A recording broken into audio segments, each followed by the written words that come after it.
Ya, oke guys. Assalamualaikum. Balik lagi dengan Jaki ya. Dan pada video kali ini gua mau bahas Antam. Jadi gini guys, hari ini ada banyak berita menarik ya. Satu, Goto sempat menyentuh angka 50 ya. Tadi sempat menyentuh angka 50, kemudian dia balik lagi.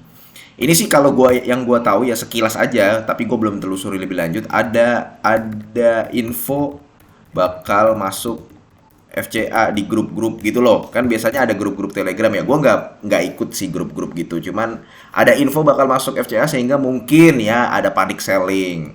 Kemudian Garuda Indonesia. Garuda Indonesia ini dia udah di bawah 50 per lembar, guys. Ya. Kemudian yang ketiga ini ada Demas. Demas tidak bagi dividen. Nah, mungkin ini nanti gue akan buat videonya. Demas tidak bagi dividen. Mungkin loh ya, tapi gue nggak bisa janjikan apa-apa. Kemudian yang terakhir Antam. Antam ini udah PBV under 1. Karena kan turun terus tuh guys. Ada sih yang kelima kalau nggak salah PP Prayogo Pangestu itu beli lagi saham brand. Kalau nggak salah ya guys ya. Dan gue udah buat di video sebelumnya. Sebenarnya brand ini nggak perusahaannya nggak jelek, cuman sahamnya mahal. Nah, yang mau gue bahas ini yang Antam nih.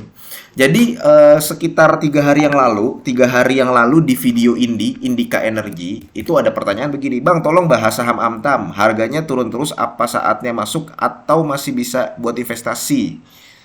Salam sehat selalu gitu guys. Gue baca komentarnya dan nah, gue lihat Antam, memang dia udah turun dari harga tertingginya secara year to date. Jadi secara year to date itu kan dia tadi 1.800, sekarang udah 1.200. Artinya penurunannya udah jauh banget nih guys.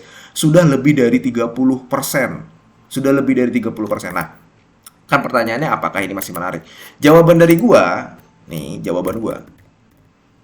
Menarik guys, udah, masih menarik. Justru ketika dia turun, ketika dia turun, lu harus mulai perhatian. Nah, gini guys. Sama seperti kemarin gue bilang SMGR guys. SMGR ketika harganya 3.500, lu udah mulai perhatian tuh. Jangan pas udah di 4.100 baru baru rame. Jadi lu harus mulai sekarang lu harus mulai perhatian terhadap saham-saham meskipun dia ada masalah tapi sebenarnya perusahaannya itu fundamentalnya baik, hutangnya kecil, penjualannya baik gitu ya. SMGR ini betul penjualannya turun, industrinya turun, tapi ya valuasinya jadi murah ketika dia di harga 3.500. Ya sekarang udah di angka 4.000 lagi gitu. Nah, itu tuh waktu 3.500, 3.600, 3.700 lu perhatian. Antam sama, meskipun sedang diterpa isu-isu korupsi dan sebagainya ya. Kan korupsi, kemudian ada emas palsu. Dan emas palsu sudah dikonfirmasi kok di penjelasannya bahwa di media massa itu ya emasnya tetap asli gitu loh. Yang ilegal itu katanya cuman capnya doang, dicap doang.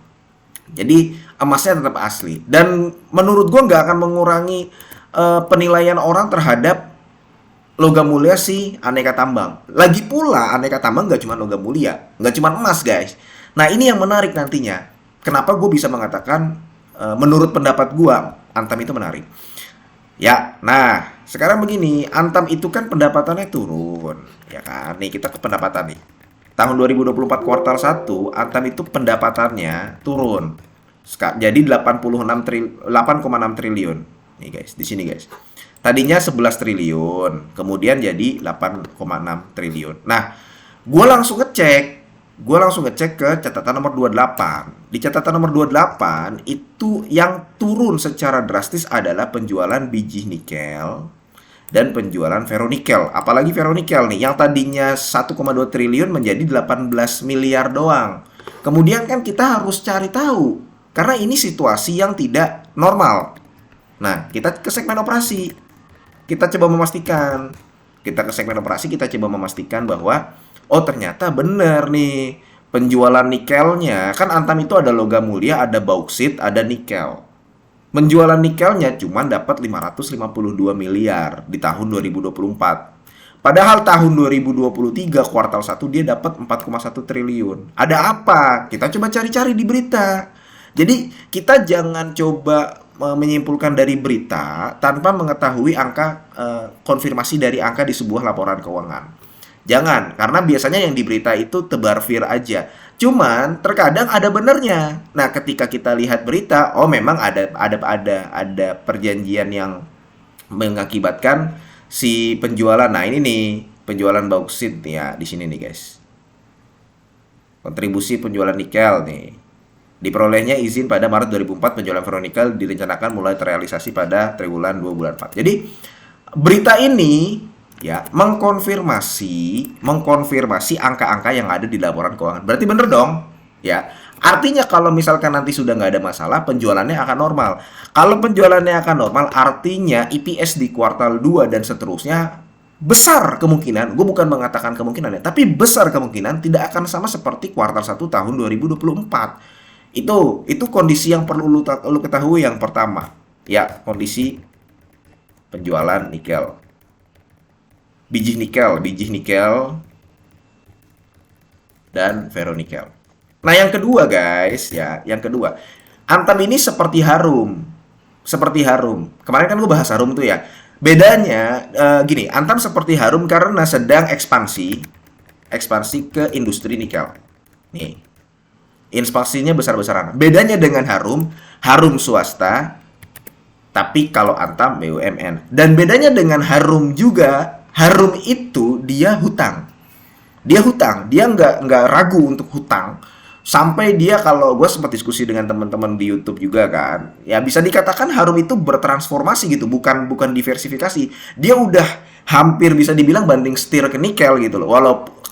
Karena peningkatan pertumbuhan penjualan nikel dan pemurniannya itu meningkat drastis di kuartal 1 2024. Nah, bedanya kalau Antam itu nggak ngutang, tapi dia kerjasama. Yang ada hutangnya dikit, cuman memang dia kerjasama yang paling banyak. Makanya DER-nya juga nggak meningkat tajam kan Antam. Ya DER-nya masih sehat-sehat aja. Antam itu masih di angka 31%. Beda dengan harum yang udah di atas 100%. Bagaimana caranya Antam? Caranya Antam menggait perusahaan dari luar negeri, Hong Kong CBL. Yang kita singkat HKCBL. Apa yang dilakukan? Dia divestasi. Dia punya perusahaan SDA, sumber daya Arindo. Dia jual kepemilikannya, dia divestasi lah. Dia divestasi lepas kepemilikan yang tadinya punya 100%, sekarang tinggal punya 51%. 49%-nya dikasih tuh. Itu bagian dari pelaksanaan proyek strategis grup terkait pengembangan ekosistem EVB. Ya, jadi itu langkahnya. Kemudian jadi gini, perusahaan asing nggak akan mau kalau nggak ada umpan. Gitu loh guys. Ini gue ngomongnya biar gampang dicerna aja ya.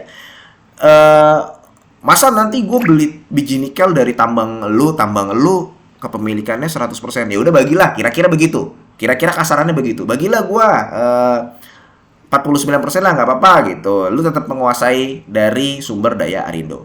Itu langkahnya salah satu. Kemudian yang kedua, PT Feni Halmahera Timur. Dia juga divestasi nih. Divestasi juga. Divestasi ini merupakan bagian dari pelaksanaan proyek grup strategis pengembangan ekosistem EVB. Ini sama, jadi divestasi PT FHT dengan SDA itu bagian dari pelaksanaan proyek strategis grup Antam itu sendiri. Bedanya, yang ini dikuasai Antam, yang ini dikuasai sama si perusahaan afiliasinya. Si perusahaan afiliasinya memiliki 60%, Antamnya 40%. Dan terakhir ya, perusahaan dan Hong Kong CBL, HCKBL menandatangani perjanjian usaha HPAL. Antamnya memiliki 30% dan HKCBL-nya memiliki 70%. Dan ini dikuasai HKCBL. Jadi HPAL ini kayak ini guys, bisa dibilang kayak HPAL ini HPAL nikel.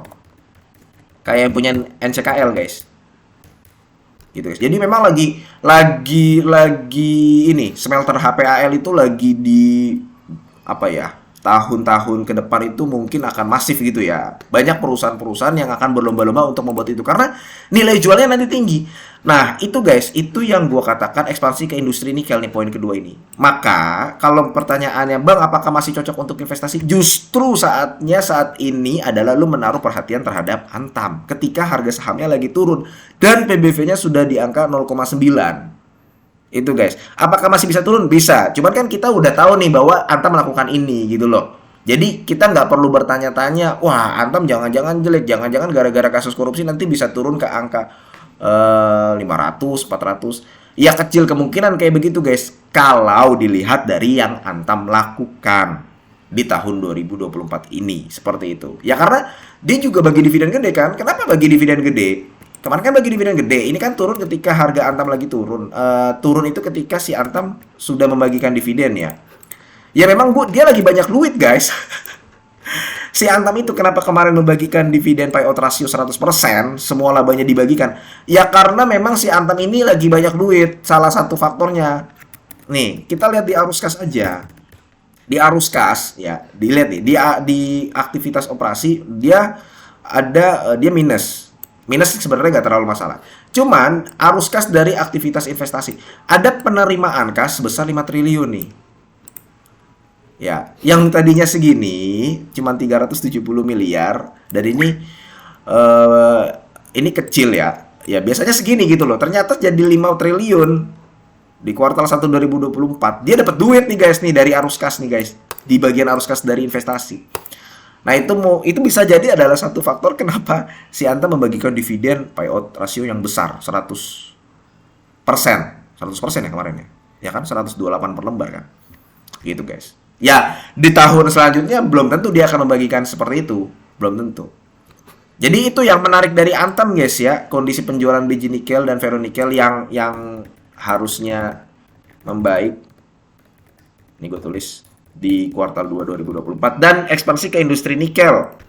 Itu guys. Oke, mudah-mudahan video ini bermanfaat dan semoga lu sehat selalu sehingga kita bisa bertemu kembali di video-video selanjutnya. Ini bukan ajakan jual beli. Gua akhiri. Wassalamualaikum warahmatullahi wabarakatuh.